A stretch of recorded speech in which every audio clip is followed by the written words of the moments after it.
Hi, I'm Payton Dale, and I am your friendly neighborhood wardrobe stylist. Welcome to the Payton Project. On this show, I'm going to give you all of my tips and my tricks that I've learned over years and years of styling. I'm going to take you behind the scenes with me as I style people's music videos and photo shoots and for every day. And we're also going to be talking to a lot of my personal friends about what makes them tick when it comes to getting dressed in the morning.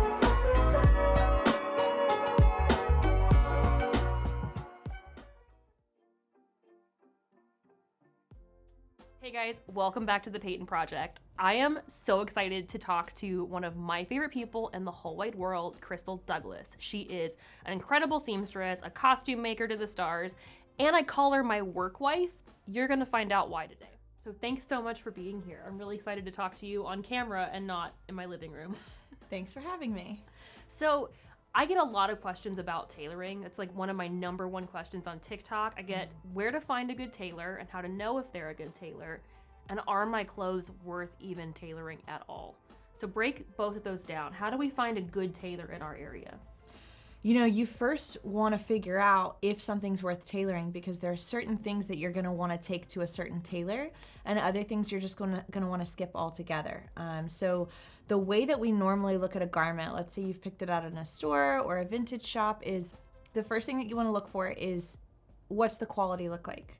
So you're going to inspect the seams. If it's already pulling apart from the seams, let's say you pull at the side seam and you can already see the thread as you pull it apart, the garment is already not in really good condition. So you're looking at either restoring it entirely if it's a vintage piece, or it's just a cheaper made garment that's not going to hold up very well to getting tailored. So that's your first step.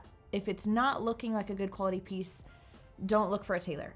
Once you've figured out that it's a good quality piece in terms of the seams and holding up, the next thing that you're going to look at is which way the grain lines are going. If the fabric has a stretch to it, you want to make sure that the stretch is going horizontal around the body, because if the garment was cut cheaply and it wasn't cut on the right grain line, then it's never going to fit the body correctly, even with a tailor. The next thing is just going to be what specifically is it that you need tailored. You know, I would take a dress to a different place than a men's suit. Unless you have a tailor that's well-versed in every aspect of it. So once you've figured out that this garment is worth tailoring, that it's good enough item that you want to invest money in and keep as a closet staple piece, the next thing that I normally say to do is get in your local neighborhood groups on social media. Type alterations, type tailor, just specific to exactly what you're having tailored, because someone who tailors leather jackets is different from someone who tailors suit jackets, is different from someone who does bridal alterations. So the key here is niching down and getting very specific into what you're looking for. That all makes sense. So I've learned so much from just being your friend for this long, but I remember that I used to just buy things because I liked them and go, I'll tailor them, it'll be fine. And they either sit in my closet or I bring them to you eventually and you go, we can't do this, we can't tailor this. Yeah. So when it comes to fit, what are some things that are non-negotiables as far as, let's say this jacket doesn't fit me and I love it so much and I want to take it to you. Yeah. What would be a red flag? We absolutely cannot tailor this. The biggest thing is you can't let things out beyond a certain point. And jackets are a really good example of this, because with a jacket, there are so many curves in every seam, especially for women, right? So you can let it out up to a half an inch in a lot of different areas, but in others, there's no space. There's a quarter of an inch or less in that seam. So when it comes to letting a jacket out or making it longer or lengthening a sleeve, there's not a lot that you can do. It's easier to make it smaller than it is bigger. Absolutely. So let's say you pick out a garment in a store and you're like, man, this is so great, but the sleeves are like an inch and a half too short and it's this middle ground. Okay, well, you have one choice. Your suggestion would be, all right, let's roll up the sleeve, right? Yeah. My suggestion would be... The easiest way out. Yeah, the easiest way out. My suggestion would be, okay, we could drop it as much as an inch, but that's about as far as we can go. So if you're putting on this jacket and you're going, I don't like either of those options, leave it. Leave it for it's not meant to be yours. Whereas just nipping something in the center seam in the back and giving you that more like sucked in tailored look around the back, that's a lot more doable. But as we go down in sizes, it's only so doable. Just buy it in a different size. Buy it in a different size. Because what happens is a lot of times when you're taking shoulder seams apart and putting them back together, that grain line is actually on a curve, so it's going to stretch and fray a lot more easily. So it's disintegrating as your tailor is sewing it, and so it's an experienced tailor thing only. And it only needs to be done if you really, really love that jacket, or you can't get it in another size and you're willing to invest the money in that piece. So let's pivot a little bit, because as well as being an incredible tailor, you also are a costume designer for many of our artists that we love. Yep. We've collaborated on several things, and you've made pieces for rock stars. I mean, you're like really cool. I'm just gonna nerd out on you for the next 20 minutes. Seamstress of the band. Seamstress for the band, yeah. So when a custom piece for an artist comes to you, walk us through that process a little bit, because a lot of people have been asking, like, how do you get those jobs? What's going on here? How did you get into the right place at the right time? Yeah. And then maybe we should tell them our favorite story about our favorite piece we've worked on. But tell us first, how do you, like, what's that process look like? Oh my gosh. Okay, so it's either one of two directions. One direction is directly from the artist, and the artist says, I have an idea for this piece, and I have no idea anything on the execution, and I have this drawing, and it's like in crayon or colored pencil, and it's always in their own blood. eccentric and lovely and completely among the fairies, and I love it, and like it's totally out there, and I get to go, okay, now when you mean this, do you mean velvet, or do you mean, and I'm able to like narrow down that direction. To translate. Yeah, because they know how something makes them feel, or they know how the fabric feels, but they don't know the difference between embroidery and chain stitch. Yes. You know, and so for me as a tailor and a costumer, I'll make that garment, but decoration like that is something that I'll hire out to another one of our friends to do.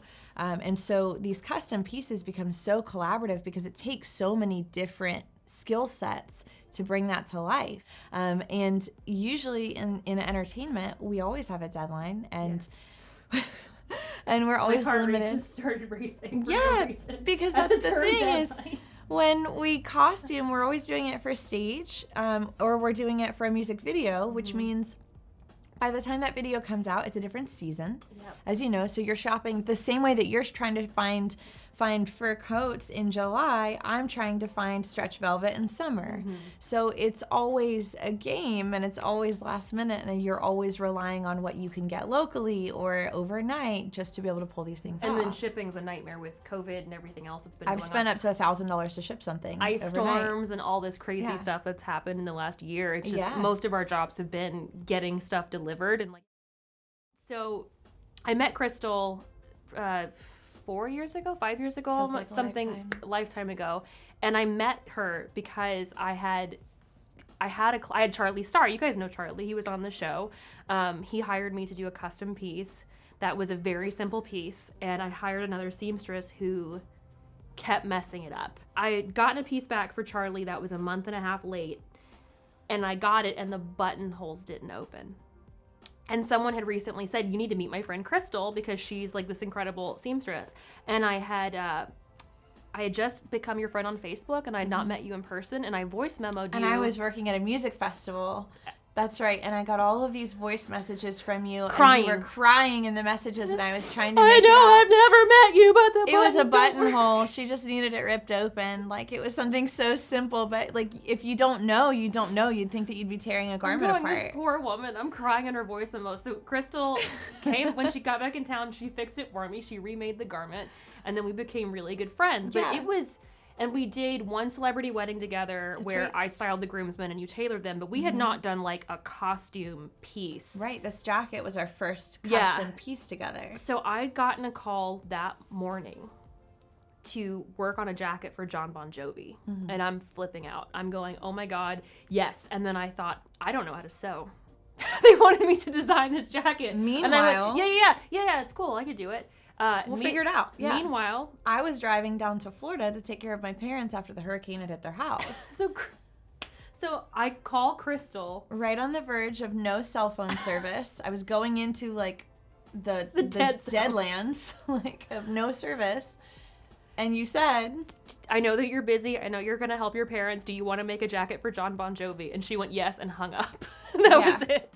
So we ended up, she came back in. Everyone's fine in Florida. She came back. We made this jacket for John Bon Jovi. Yep. And it has been seen now, I think it was like 40,000 people a night were seeing this jacket. Yeah. And we're getting all these images, and it's so cool. It was beautiful. It was. And I Yeah. feel like ever since then, we've just been completely codependent. You cannot do this job if you don't have a tailor, and a tailor that knows what you're doing and knows exactly what you need. And I also can't most stylists can't sew. They can pretend that they do all day long, but they can't. And I needed someone who could be like an architect. I could not do my job without you. Like, there's just... Most tailors wouldn't rip the interior of their dad's car apart to finish a jacket. The red leather on the John Bon Jovi jacket is a panel from my dad's 65 Mustang that I ripped out. And I brought it to you. I brought the whole door panel to you. The whole panel. She walked into my loft and she brought the entire door panel. And said, make the red out of Here this. you go. And I set the projector up and I pointed it at the wall and I taped tracing paper to the wall. And I set the projector up to shoot the logo at the wall so that I could trace it at the right size, and that's how I got my pattern for the heart and the dagger and the wings. And I just feel like tailors make this entire industry go round. Because it's the logistics, but you have to have the design eye and the logistics eye, and tailors are engineers for materials, Yes. you know, and stylists, you have this entire creative vision that's pulling the whole scene together. Yeah, I want to normalize. I want to really stress to you guys that tailoring and having a seamstress is not just for famous people. I always relate it back to having someone else cut your hair because they went to school for it and they know what they're doing, as opposed to you doing it with kitchen scissors. And for me, and I've stressed this on the show, nobody is an off-the-rack body type. No, never. Never, because if your proportions don't match that fit model, you're not going to fit in the clothes. So it's a size 2 usually. Yeah, perfectly proportioned, and yeah. it's not ever going to be something that most people are. And I think that's the number one trick to looking polished, is having a tailor. But for some reason, it's like frowned upon, or it's like this dirty little secret, like she gets her clothes tailored. Or just like, this is only for this upper echelon socioeconomic level of people, and not like, this is for everyone. Like, invest in good pieces, Yeah. you know, and then or find great vintage finds like you do, and then get those tailored to your body. And not only is your tailor going to catch anything that was about to fall apart and save your clothing, I mean, they can also mend things and fix things after they've fallen apart. Yeah. So you can make things last forever. And it's not even just for artists and musicians, it's for everybody. If you want to appear stronger in the workplace or more put together, it's the tiniest little things that make these psychological changes in your job. Yeah. Like whether it's the way your posture sitting at your desk or the way that you appeared in the boardroom. It matters for everybody. It absolutely does. And I think that what you do is, I could never do it. So I just, to you. And meanwhile, I call you like every day going, what shoe? And you're like, I wear you've got this one in the back of your closet. Can I wear this color with this color? Yeah. Yes. Am I allowed? It's for having a stylist for a friend. I Yes. just know everything in your closet and how to put it together. So basically, you need someone on your team that will ride or die with you, and will go with whatever you like. I brought you a panel to my dad's car to make into a jacket, but also, even if you're not someone that's making clothes for stage, it's kind of like, you know, when you go into your hairdresser and they know exactly what you want. Yeah. They know your hair. Your tailor's the same thing for your body. So like, if I come to you and I say, I want this tailored, you know exactly what I want to look like. You know all my insecurities, you know all of my proportions and everything else. Everyone deserves to have that. Everyone deserves to feel good in their everyday life. Absolutely. And if you have an ongoing relationship with a tailor, that tailor knows exactly what your insecurities are about your body, and they know how to help you feel confident in your clothes. Yeah. Basically, tailors save the world, and I don't deserve you, and thanks for coming. Thank you for having me.